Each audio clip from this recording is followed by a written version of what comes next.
Oke, tes. Suara Bapak terdengar, teman-teman? Dengar Pak. Oke, bentar Bapak besarin volumenya dulu.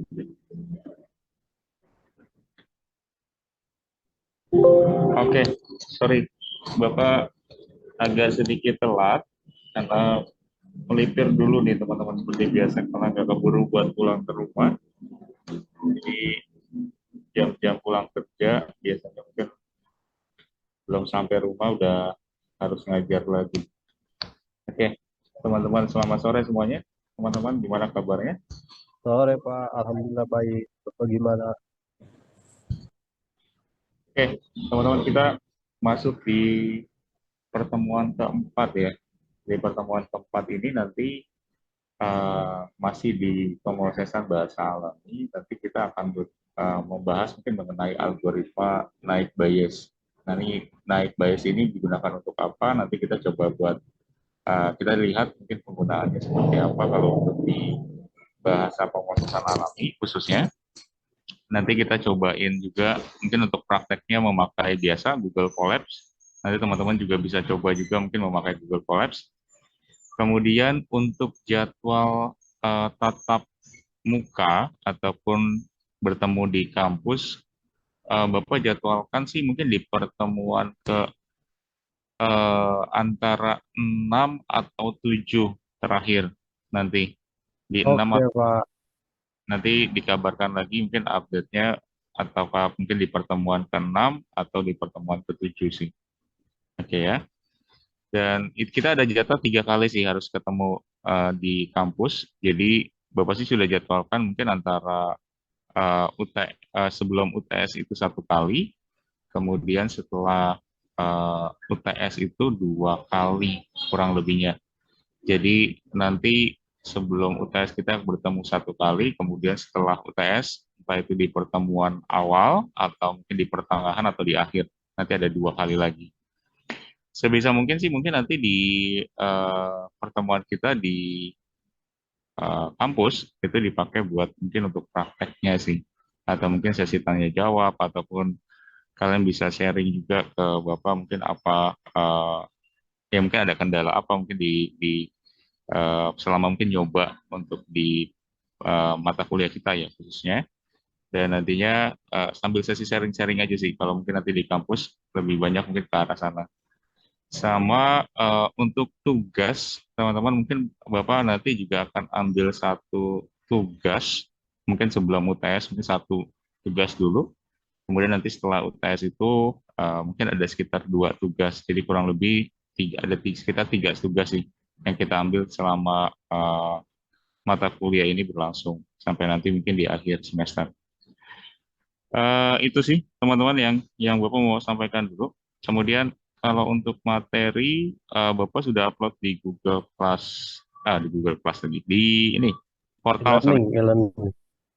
ya di e-learning teman-teman bisa lihat eh, ke e-learningnya di portalnya. Di situ sudah ada materinya. Ntar Bapak sambil buka materinya.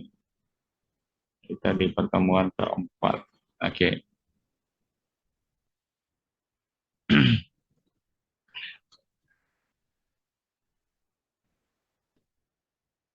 Kayaknya Bapak akan stay di tempat seperti biasa di sini kayaknya sampai nanti kita selesai. Karena Bapak ada jemput istri dulu nih kayaknya. Sebentar ya. Oke, Pak. Kayaknya sampai sampai kita selesai mungkin.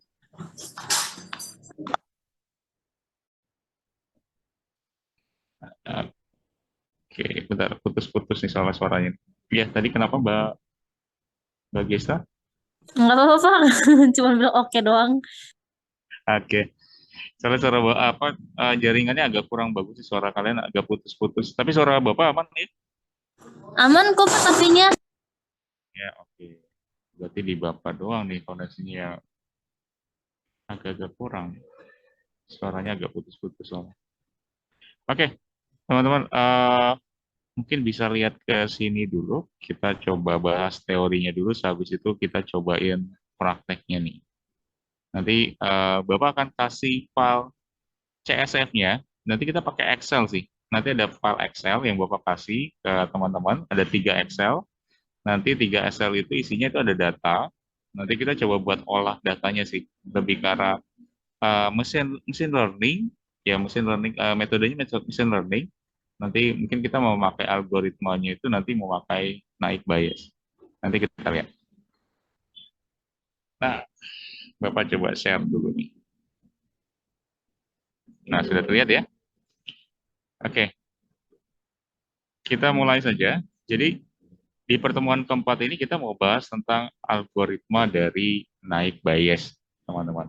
Jadi kalau di khususnya mungkin kalau di ini ya, di machine learning atau AI gitu ya, biasanya digunakan memang kalau untuk di AI ataupun mungkin di machine learning itu sendiri biasanya untuk klasifikasi sih, lebih tepatnya. Jadi kalau teman-teman mungkin punya data nih, kita mau mengklasifikasi atau mungkin memprediksi ya bahasanya. Oh, Piala Dunia nanti misalnya negara mana sih yang menang, misal. Nah, kalau kita punya datanya, kita bisa mungkin memprediksi siapa sih negara mana yang mungkin yang akan menang. Tapi kita harus ada datanya, data-data yang memang akurat dan nantinya itu akan diolah mungkin menurut data tersebut. Nah, ada konsep ataupun mungkin ya namanya algoritma dari night bias.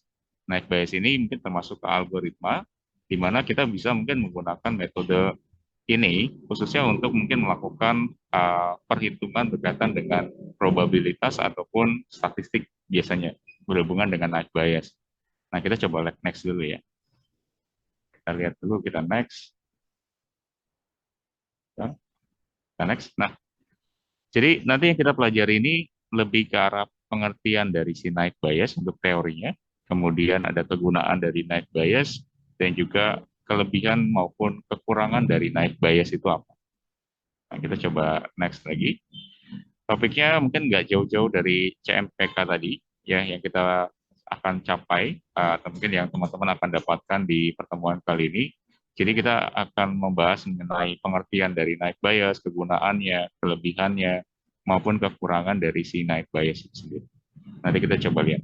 Dan termasuk nanti di akhir kita bahas juga mungkin untuk contohnya, contoh dari mungkin penerapan dari night biasnya terhadap data yang kita akan olah. Oke ya, kita coba next lagi. Nah, teman-teman bisa lihat ke sini. Jadi apa itu night? Bahas sedikit. Jadi dia itu adalah bisa dibilang kayak semacam algoritma. Algoritma di mana di sana kita bisa menggunakan algoritma ini untuk metode berkaitan dengan probabilitas dan juga statistik. Jadi kalau banyak sekali sih mungkin teman-teman juga bisa cari di Google, banyak penelitian mungkin skripsi, tesis itu memakai metode night bias ataupun mungkin memakai algoritma night bias karena lebih mudah dalam pengolahannya sih. Kalau salah satu mungkin kelebihan dari night bias itu karena memang lebih mudah dalam pengolahan. Kemudian night bias ini algoritma ini dikemukakan oleh ilmuwan Inggris itu bernama Thomas Bayes ya. Kemudian night bias ini digunakan untuk mungkin memprediksi peluang di masa depan. Algoritma night bias ini juga menggunakan pengalaman masa lalu, artinya mungkin data-data lampau itu biasanya nanti diambil dulu, kemudian nanti akan dikelola dan nantinya data tersebut akan digunakan, itu digunakan untuk mungkin yang mengambil keputusan-keputusan biasanya. Dan juga kita bisa memprediksi juga gitu ya, sesuai dengan poin nomor 3, kita bisa memprediksi peluang apa sih mungkin yang ada di masa depan gitu. Kemudian ciri utama mungkin dari algoritma night bias ini, dia itu mungkin memiliki asumsi yang memang sangat kuat dari mungkin independensi dari masing-masing kondisi atau kejadian. Jadi night bias ini biasanya memang harus perlu data sih, data-data yang memang nantinya akan dijadikan sebagai acuan mereka dalam mengolah data tersebut. Jadi kalau misalnya mungkin data-datanya nggak ada, terus kemudian datanya kurang lengkap, biasanya di metode atau bukan algoritma dari night bias ini nantinya akurasi dari tingkat keberhasilan dari pengolahan datanya itu sendiri dari metode night bias ini kurang akurat teman-teman. Tapi kita perlu sekali datanya sih. Yang paling terpenting datanya lengkap dulu sih, gitu ya. Nah kita coba next. Nah ini adalah rumus dari algoritma dari night bias. Dan di sini umumnya sih mungkin memakai metodenya atau mungkin rumusnya kurang lebih seperti ini. Jadi kalau teman-teman masih bingung, eh, PA dan B maksudnya, di sini artinya mungkin peluang suatu kejadian A sebagai B itu sama dengan peluang B sebagai A dikalikan peluang eh, B gitu ya. Per di sini ada juga pernya itu eh, sorry dikali dengan peluang A dibagi dengan peluang B. Jadi P itu ya kita ibaratkan kayak peluang, teman-teman, di mana peluang ini, peluang antara A dan B, artinya A or B maksudnya.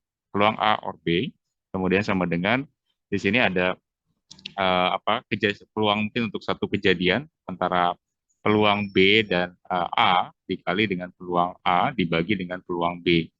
Nah, ini rumus yang bisa dibilang sangat sederhana mungkin dari naive Bayes. Nanti kita bisa dapatkan peluang-peluang tersebut dari data yang kita olah sih, lebih tepatnya, gitu ya. Nanti kita masukin ke rumus ini dulu, kemudian nanti kita bisa dapat hasil dari probabilitasnya dari masing-masing bagiannya ya. Mungkin antara data B dengan data A itu kurang lebih seperti apa, gitu. Nanti perhitungannya kita coba lihat ya, nanti sehabis ini. Nah, kita next dulu. Nah, kegunaan dari naive Bayes. Yang pertama mungkin kegunaan dari naive Bayes ini biasanya digunakan untuk mengklasifikasikan berbagai dokumen teks. Contohnya misalnya mungkin ada teks berita, teks akademis. Nah itu biasanya yang umumnya mungkin bisa dikelola atau mungkin bisa digunakan untuk mengklasifikasikan dari dokumen. Kedua, naive Bayes ini juga dapat digunakan untuk membuat diagnosa medis secara otomatis. Misal, kita mungkin mempunyai data diabetes, gitu ya. Jadi nanti kita akan mungkin mempunyai atribut dari masing-masingnya. Jadi dari atribut itu, kita dapat mungkin menggunakan algoritma dari naive Bayes untuk mengklasifikasikan dari diagnosis medisnya. Jadi ya kurang lebih kita harus punya atributnya dulu ya. Misalnya mungkin dari sisi nama, dari sisi mungkin jenis kelamin, dari sisi mungkin umur gitu ya. Dan keluhannya dan lain sebagainya itu kan termasuk ke atribut. Nah, itu yang kita mungkin nanti bisa olah, kita bisa diagnosis dari sisi mungkin medis juga. Jadi kegunaan naive Bayes ini udah juga masuk ke lini mungkin kesehatan juga. Tapi selain kesehatan, kita juga bisa masuk ke lini-lini yang lain sih, teman-teman, ke bagian-bagian yang lain. Kemudian yang ketiga, kegunaan lain yang mungkin kita bisa gunakan di naive Bayes, yaitu adalah untuk mendeteksi ataupun menyaring spam. Ini umumnya kita bisa temukan misalnya mungkin menjaring spam pada email gitu ya. Menandai mungkin pesan ini masuknya itu ke spam atau tidak. Nah, itu biasanya mungkin kegunaan dari naive Bayes itu bisa juga dilakukan hal itu. Kita next lagi. Kalau dari sisi kelebihannya ya, kelebihan dari naive Bayes itu memang yang pertama itu biasanya memang dipakai untuk pengolahan data kuantitatif maupun kualitatif. Jadi enaknya pakai naive Bayes ini, kalau teman-teman nanti ambil buat judul skripsi misalnya, skripsi ataupun mungkin nanti tesis dan lain sebagainya, dia itu memang bisa dipakai untuk pengolahan data yang berkaitan dengan kuantitatif dan kualitatif. Jadi ada perhitungan, ada teorinya juga gitu ya.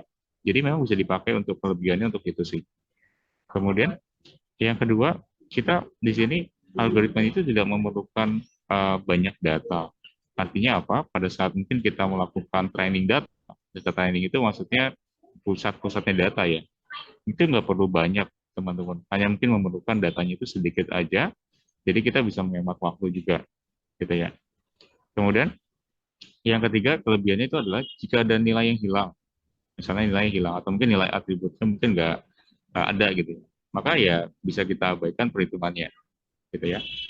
Yang keempat, di sini karena rumus naive Bayes ini sangat sederhana, ya perhitungannya jadi lebih cepat ataupun lebih efisien. Dan yang kelima, di sini teman-teman juga bisa lihat algoritma itu sangat mudah dipahami, algoritma dari naive Bayesnya, karena rumusnya juga sederhana sih. Tadi kalau teman-teman lihat tinggal peluang A B sama dengan peluang A B dikali dengan peluang A dibagi dengan peluang B gitu ya. Itu sangat-sangat mudah dipahami juga. Kemudian yang keenam, codingannya juga nantinya akan sederhana sih. Atau mungkin code yang akan dibuat juga akan sederhana. Tapi ya perlu tahu juga untuk dasar-dasarnya ya. Kalau dasar-dasarnya mungkin nggak tahu, ya agak sedikit susah juga sih, teman-teman. Tapi sambil belajar nggak apa-apa. Sambil belajar mungkin pelan-pelan juga sambil belajar juga nggak apa-apa. Nah, selanjutnya yang ketujuh itu naive Bayes ini juga bisa untuk data binary classification atau dua kelas dan juga multi classification atau mungkin multi class classification atau mungkin bisa disebut juga dengan klasifikasi by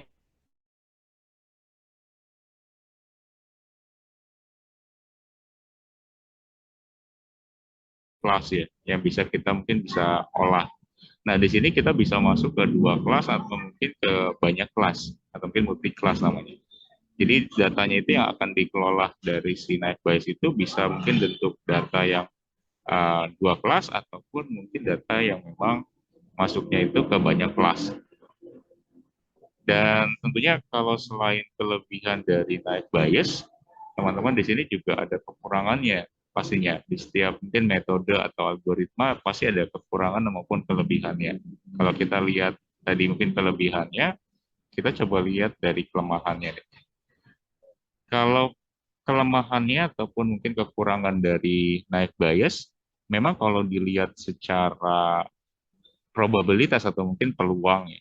Peluang itu kalau kita lihat di Naive Bayes yang kita bisa lihat jika probabilitasnya itu atau mungkin peluangnya itu nol, ya maka probabilitas dari sisi prediksinya juga akan bernilai nol. Nah, nanti mungkin akan dicontohkan deh. Nanti kita coba lihat. Jadi kalau peluangnya itu dia nol, ya dia maka prediksinya juga akan nol juga gitu ya. Jadi kita harus sesuaikan juga dengan peluang, teman-teman, peluang yang ada. Yang kedua, sesuai dengan apa yang mungkin Bapak sebutkan di awal, kalau algoritma ini ciri khususnya itu adalah dia mempunyai variabel yang independen. Tapi buat dia juga mungkin mempunyai kelemahan. Variabel independen ini juga mungkin membuat berkurangnya akurasi karena biasanya kan kalau di data itu antara satu atribut dengan atribut lain itu mungkin mempunyai kolerasi, tapi mungkin sifatnya independen gitu ya dari algoritma dari Naive Bayes ini. Nah, maka membuat akurasi mungkin menjadi berkurang dan mungkin mengabaikan dari kolerasi-kolerasi tersebut. Di sini kurang lebihnya kalau variabel independen ini kan pastinya kita bisa lihat setiap variabel yang ada itu pasti punya punya nilainya sendiri lah ya, punya nilainya sendiri dan masing-masing atribut itu juga mungkin masing-masing punya kolerasinya gitu ya. Makanya ya di sini disebutkan juga kalau kalau variabel independen itu juga akan buat berkurangnya juga dari akurasi keakuratannya gitu ya dari data yang memang disajikan di Naive Bayes. Selanjutnya yang ketiga itu keakuratan dari algoritma ini tidak bisa diukur menggunakan satu probabilitas saja. Kita juga butuh bukti-bukti lain untuk membuktikannya. Jadi kita nggak bisa mungkin mengukur itu dari satu probabilitas doang atau mungkin satu peluang doang. Jadi kita perlu mengukur dari atribut-atribut lain yang memang ada di probabilitas tersebut. Misal, contoh teman-teman kita mau mengukur mahasiswa tingkat kelulusan mahasiswa yang nanti kita coba. Tentunya kita nggak ngukur dari hanya mungkin tingkat kelulusannya aja. Kelulusan itu tepat waktu atau terlambat. Tapi kita perlu atribut lain pastinya. Mungkin dari jenis kelamin, umur, dia itu pekerja atau mungkin belum bekerja. Kita kan harus ukur dari itunya juga gitu ya. Jadi nggak diukur dari satu variabel aja. Kemudian yang keempat, untuk mengklasifikasikan atau mungkin memprediksi dengan menggunakan algoritma Naive Bayes, kita juga sangat membutuhkan pengetahuan awal. Seperti misalnya pengetahuan awal itu maksudnya keberhasilan yang memang tergantung juga dari pengetahuan awal. Pengetahuan awal itu maksudnya itu ini sih, teman-teman. Lebih ke arah data-data mungkin di awal atau mungkin history data ya. History data yang memang ada. Misalnya kalau tadi kita ngukur dari tingkat eh, kelulusan mahasiswa, ya kita perlu data sebelumnya, sebelum dari mungkin data-data mahasiswanya itu yang memang sudah lulus ataupun mungkin yang sudah tidak masih masih belum lulus, itu kan datanya pasti bercampur ya di tiap angkatan. Nah, kita perlu data-data itu sih, teman-teman. Yang kelima, yang lima kita bisa lihat hanya dirancang untuk data-data terstruktur. Misalnya mungkin data-data ini berupa kayak angka ya, bisa dibilang angka ya. angka itu mungkin masuknya ke data terstruktur, atau mungkin data-data terstruktur. Kalau data-data yang nggak terstruktur, kayak mungkin data gambar, audio, video itu dia nggak bisa olah, teman-teman. Jadi keterbatasan dari night bias ini memang datanya itu harus terstruktur. Jadi bentuknya ya kata-kata yang misalnya kayak 1, 2, 3, atau mungkin bentuknya ya tadi yang berhubungan dengan angka, itu yang memang bisa diolah oleh si algoritma dari night bias. Jadi memang ada keterbatasannya juga sih. Jadi kalau kayak data-data tidak terstruktur ya dia nggak bisa olah, teman-teman. Jadi sesuai dengan konsep dari mungkin algoritma night bias yang memang mengolah dari sisi ya tadi metode dari kuantitatif atau mungkin kualitatif. Nah, kita coba next lagi. Nah, ini ada contoh soalnya nih. Nanti dari contoh ini kita coba buat mungkin klasifikasinya atau mungkin prediksinya ya, teman-teman mengenai contoh soal yang ada di sini. Misalnya, teman-teman, kita ada 15 data nih, ceritanya ada 15 data. Di sini ada data mahasiswa khususnya.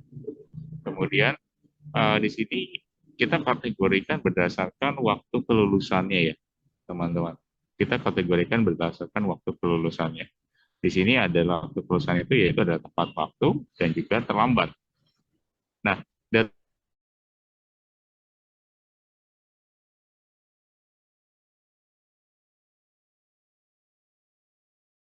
nanti akan menggunakan metode dari si algoritma dari si night bias-nya untuk mungkin mengklasifikasikan dari data mahasiswa ini.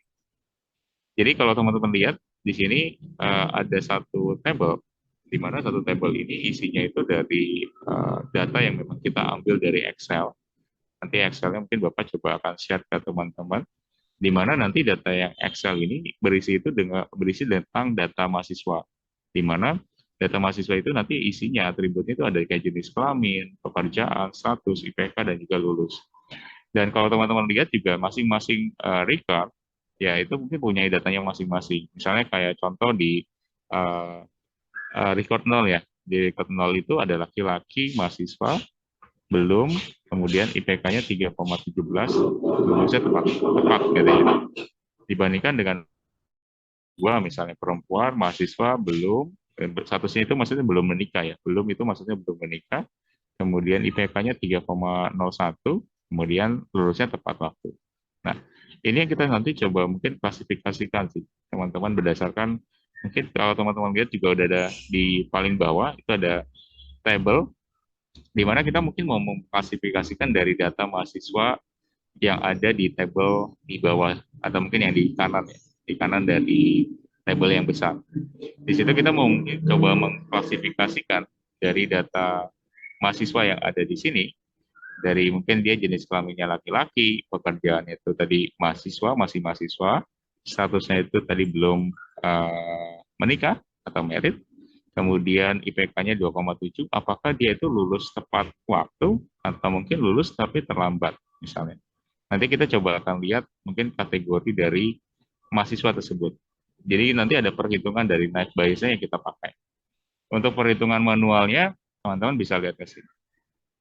Nah, teman-teman bisa lihat di sini. Kita menghitungnya itu berdasarkan rumus yang tadi kita pakai ya. Kalau teman-teman masih lupa, rumusnya itu yang ini. Jadi ada peluang A or B sama dengan peluang B or A dikali peluang A dibagi dengan peluang B. Nanti kita coba lihat, mungkin kalau dimasukin ke rumus ini, kira-kira jadinya seperti apa. Nah, kita ke pembahasannya. Pertama, kita mau menghitung jumlah target kelas dulu nih, teman-teman. Target atau mungkin ya per kelasnya ya. Kita bisa lihat di sini. Target atau mungkin kelas. Di sini kita mungkin mencari dulu dari data record yang kita tampilkan, atau mungkin data, bisa dibilang data induk kita ya, data set kita lah, sebutannya ya, data set kita. Kita mungkin mencari yang tepat waktu. Ya, artinya tepat waktu ini artinya tepat lulusnya. Di situ kalau kita lihat dari 15 data, ini dari 0 sampai 14, jadi kita hitungnya 15 ya, teman-teman. Jadi kita tinggal cari, mungkin yang tepat waktu ada berapa mahasiswa sih? Kalau dilihat di situ ada sekitar 7 ya, kurang lebihnya. Kemudian 7 ini nanti dibagi dengan 15, nanti akan dihasilkan 0,467. Kemudian kalau yang terlambat, misalnya terlambat itu dari 15 mahasiswa, ada sekitar berapa yang mungkin terlambat. Kalau dihitung mungkin ada sekitar 8 mahasiswa yang memang telat, teman-teman. Jadi perhitungannya tinggal di 8 dibagi dengan 15 mahasiswa. Nanti akan dapat hasilnya 0,534. Nah, selanjutnya kita hitung jumlah kasus per kelas. Jadi tadi sesuai dengan apa ya? Tadi yang mungkin disampaikan di awal, kalau kita nggak kita perlu sekali mungkin bukan hanya satu peluang atau mungkin probabilitas saja, tapi kita peluangnya itu dihitung dari masing-masing yang ada sih teman-teman di sini. Selain target tadi kan ada juga kasus per kelasnya ya. Kita bisa dibilang ada kasus tepat waktu ataupun mungkin ada ya waktu yang terlambat juga untuk lulusnya. Jadi kita lihat berdasarkan kategori di tiap kolomnya atau mungkin di tiap reportnya. Kalau untuk tepat laki-laki itu ada sekitar 7 ya. Kalau dilihat dari ya, data yang kita punya, 7 ini diambil dari yang tepat di sini.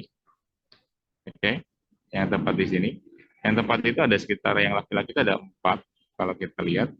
Dan untuk yang mahasiswa yang tepat waktu, yang kategorinya itu mungkin di pekerjaan itu mahasiswa, itu ada sekitar 5.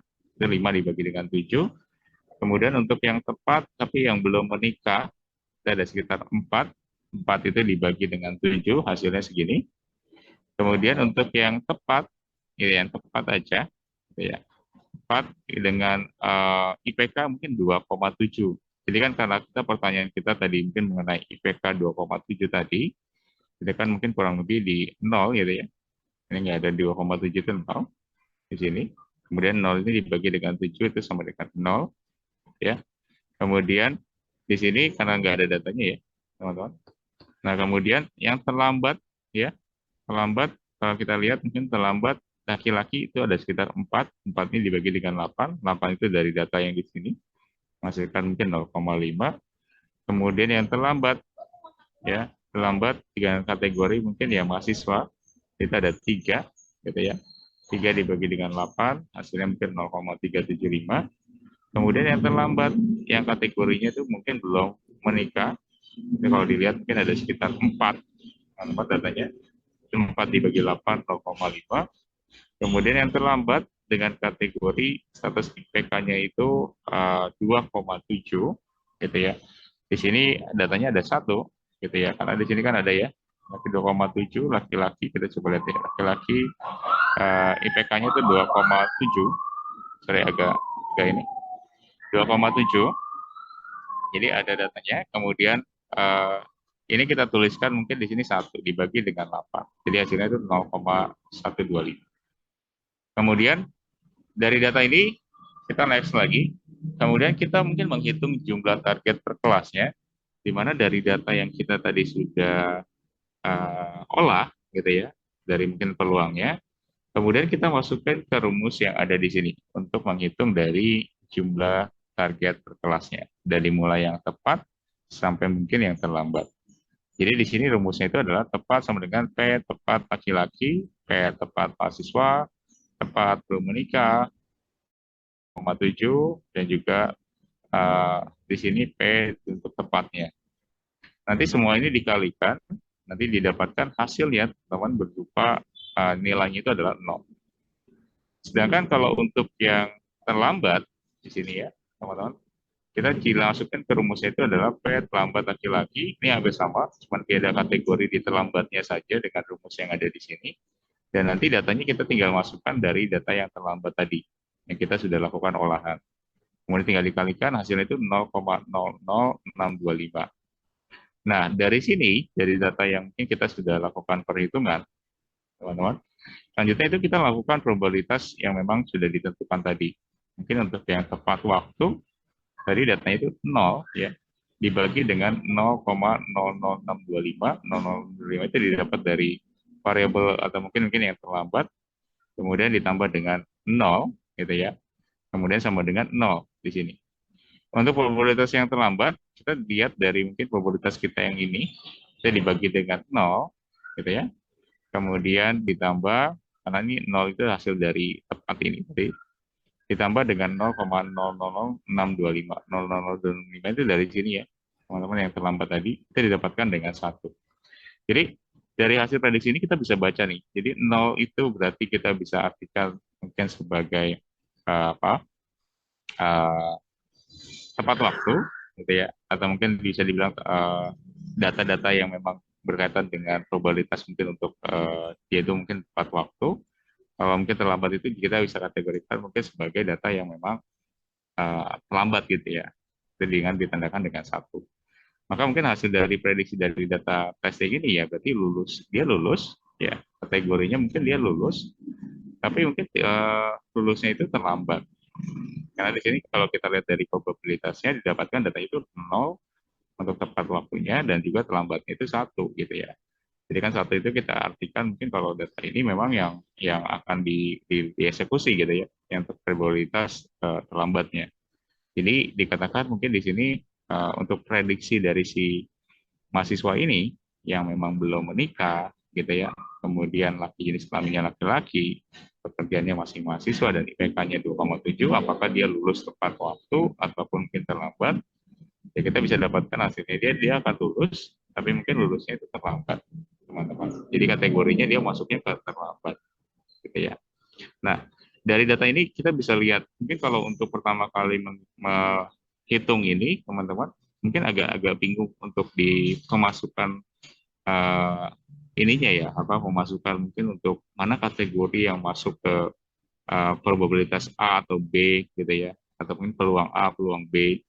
Sebenarnya nanti mungkin bisa dikategorikan dari masing-masing apa ya, bisa dibilang kayak kolomnya ataupun mungkin recordnya. Nanti teman-teman bisa klasifikasikan berdasarkan itu. Tapi untuk memasukkan untuk rumusnya itu sendiri, tentunya datanya itu harus diolah dulu seperti ini, teman-teman. Jadi datanya itu kita harus klasifikasikan dulu sih. Jadi dari yang tepat waktu ada berapa, terlambat ada berapa. Baru kita mungkin hitung dari jumlah kasusnya per kelasnya. Yang laki-laki, yang mungkin pekerjaannya masih mahasiswa, yang statusnya mungkin ya belum merit gitu misalnya, yang IPK-nya misalnya 2,7. Tergantung dari pertanyaan yang ada di sini juga. Yang kita mau coba lihat yang mana gitu ya. Apakah mungkin yang laki-laki yang bekerja sudah menikah IPK-nya 3,20 misalnya. Yang ini. Ya berarti nanti kita akan sesuaikan datanya itu sesuai dengan data yang memang kita mau. Gitu. Misalnya data ini yang kita mau. Atau data yang laki-laki yang memang IPK-nya 2,7 gitu misalnya. Nah, itu teman-teman nanti bisa lihat juga gitu ya. Di mana datanya mungkin yang akan diolah. Nah, itu contohnya sih ya. Teman-teman nanti kita cobain untuk pengolahannya sih, lebih tepatnya nanti kita cobain untuk pengolahannya kalau diterapkan di Python, kira-kira untuk pengolahan data ini seperti apa gitu ya, untuk kita bahas berkaitan dengan memprediksi dari mahasiswa ya berdasarkan tabel ini, mahasiswa ini kira-kira dia lulus.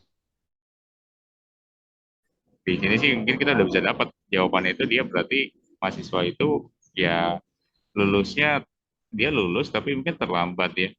Artinya dia terlambat masuk kategori mungkin ke terlambat untuk lulus gitu ya. Tapi ini kita bisa prediksi dari probabilitas yang kita dapatkan dari hasil kita sudah mengolah dari datanya. Intinya sih memang probabilitas ini nanti ditentukan dari tepat dan juga terlambatnya data. Kita bisa klasifikasikan itu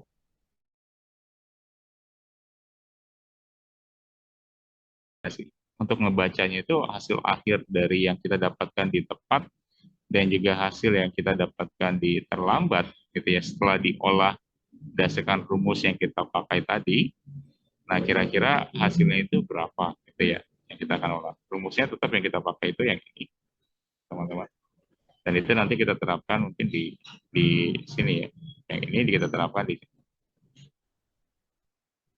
Oke. Nah, itu caranya kurang lebih untuk pengolahannya, teman-teman, untuk pengolahan dari manualnya. Nanti kita cobain mungkin kalau untuk di penerapan di Python-nya, untuk di Google Colab, seperti apa. Nanti kita cobain bareng-bareng bisa habis. Kita sholat maghrib dulu dan istirahat terlebih dahulu. Nanti boleh gabung lagi seperti biasa, mungkin di jam 6.25 deh, 6.25 atau 6.30 kita coba olah datanya seperti biasa. Nanti teman-teman sehabis ini mungkin Bapak akan share ininya deh, share filenya sebentar. Mungkin biar teman-teman juga bisa olah bareng. Mungkin Bapak coba lampirin di sebentar ya. Bapak coba lampirin di sini aja deh. Datanya itu di mana ya?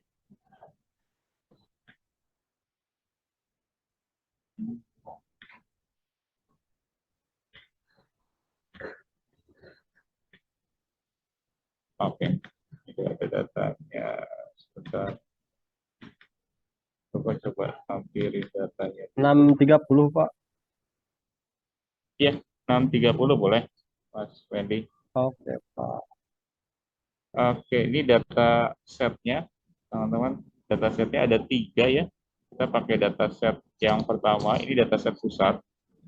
Data set secara keseluruhan. Satu lagi itu data set 1 itu yang ini yang kita udah ubah datanya itu karena nanti machine learning itu ataupun mungkin si algoritma naik bayi itu hanya membaca yang bentuknya itu angka. Jadi makanya kita bikin bagian lulusnya itu kita ubah jadi angka. Nah, itu adanya di data set 1 ya. Dan satu lagi itu ada target. Target ini atau sorry, testing maksudnya sorry. Testing ini, data testing ini nanti gunanya itu untuk melihat apakah kategori mahasiswa yang tadi IPK-nya 2,7 yang belum merit, dia mahasiswa pekerjaannya, itu datanya itu kita tampilkan di testing.csf. Ya, CSF ini. Jadi ini bentuknya Excel, sebenarnya datanya teman-teman, tapi kita save berdasarkan format yang bisa dibaca di ini ya, di mana di Python dan juga di Naik Bayes. Jadi kita jadikan .csf aja. Kalau ditanya mungkin harus Excel atau enggak, sebenarnya harus di-convert dulu sih mungkin ke pas di save as itu diganti dengan .gfs. Nanti bisa diolah.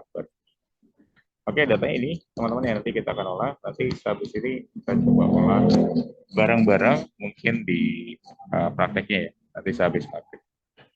Oke, teman-teman. Kalau tidak ada pertanyaan dulu sebelum diakhiri. Kalau tidak ada, mungkin kita bisa istirahat terlebih dahulu dan juga sholat maghrib. Bagi yang mungkin mau sholat, boleh. Nanti kita balik lagi di jam 6.25 atau 6.30. Oke, terima kasih banyak teman-teman semuanya. Makasih, Pak. Oke Pak. Terima kasih semuanya.